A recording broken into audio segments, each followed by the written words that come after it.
Quand on est confronté à la maladie et quand on subit une très grosse opération comme j'ai eu,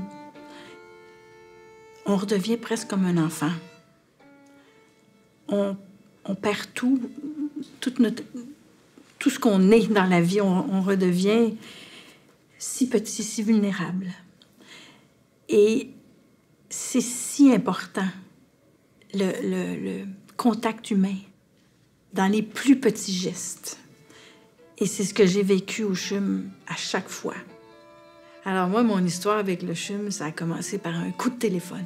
J'ai appris que les biopsies que je venais de passer étaient positives et que j'avais un cancer du sein.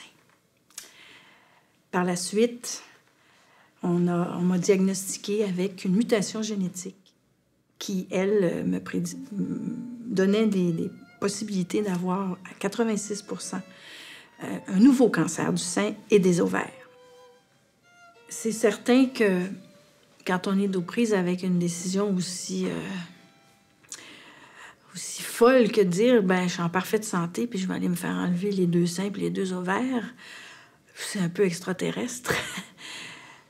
Ça m'a plongée dans une grande angoisse. Et pour moi, ce qui a été le plus important, c'est de trouver au niveau spirituel qu'est-ce qui me faisait vivre. Il n'y a personne qui est à l'abri de la maladie. Ça frappe n'importe quand. Et je pense que c'est extrêmement important comme société et comme individu d'être généreux avec notre CHUM. C'est un des plus beaux projets de société que le Québec vit. Et c'est vraiment important de donner à la Fondation du CHUM. Je remercie dans mon cœur, mais à chaque fois que je vois des personnes, je prends le temps de les remercier pour leur sourire, leur gentillesse, parce qu'on est toujours là pour dire ah, « ça va pas assez vite », mais ces gens-là sont extraordinaires et j'ai une reconnaissance infinie pour tout ce qu'ils ont fait, ce qu'ils font et ce qu'ils feront, et de dédier leur vie aux autres.